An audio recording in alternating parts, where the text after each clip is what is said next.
Hi guys, nandito kami ngayon sa Parklands dito sa Pasig. Meron kaming pipick upin mga panel dito. Dadali namin siya sa Caloocan North. Ayan. Ginagawa pa lang tong Parklands guys. Ayan, di pa siya tapos. Ito yung kanilang visitor center. Ginagawa pa lang. Dito namin hinihintay yung client. Pipick upin namin yung panel na dadali namin sa Caloocan North.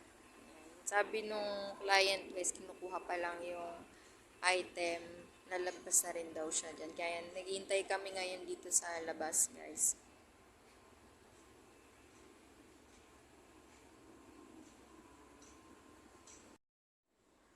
Yan, ito na yung panel na pinick up namin dito sa Parklands. Nagkasya naman siya dito sa compartment ng sasakyan. Ayan, isang peraso lang siya guys. Ayan. Babiyahin na kami guys, papuntang Caloocan North para ihatid tong panel na pinick up namin dito sa Parklands. Papunta na kami sa North Caloocan para i-drop yung pinick up namin kanina sa Parklands sa may Pasig. Yan. 29 minutes na lang according sa Google Map guys. Nandun na kami sa drop off. Walang traffic ngayon dito sa Commonwealth kasi alas 2 pa lang ng hapon. Mamaya pag rush hour, sobrang traffic na naman dito sa Commonwealth. Yan pala guys yung ginagawang MRT na papuntang Bulacan. Yan. Yan yun guys. Hindi pa naman siya gawa pero halos gawa na yung matatapos na yung release niya. Tsaka yung mga ibang istasyon niya na nadadaanan namin dito.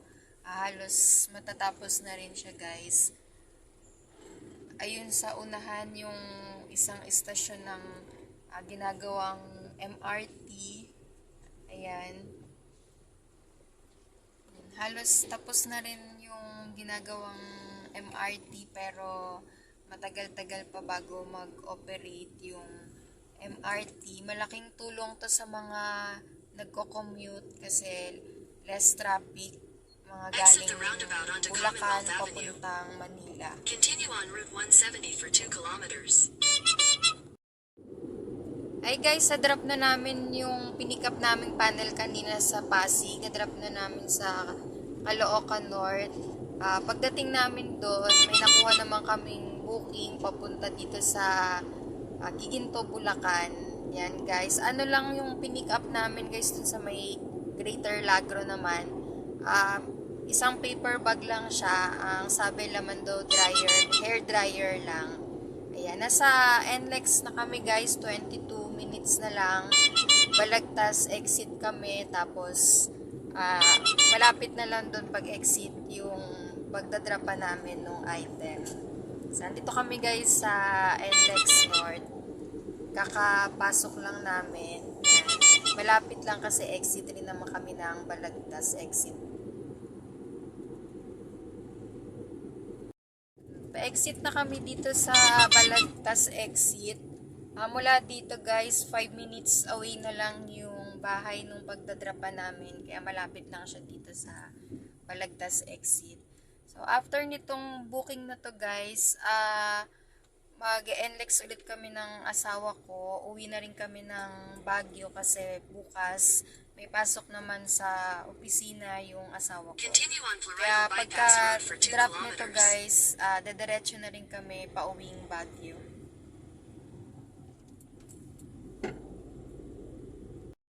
Ayan guys, drop na namin yung item dito sa Giginto, Bulacan. Ayan, nagpapahinga lang kami saglit tapos babiyahin na kami. Uwi naman kami guys, pauwi na kaming Baguio kasi nandito na kami sa Giginto. Kaya dediretso na kami guys, pauwing Baguio kasi kailangan bukas maagang papasok yung asawa ko sa opisina nila. Ayan, so guys, babiyahin na kami ulit pauwi. Hanggang dito na lang yung vlog.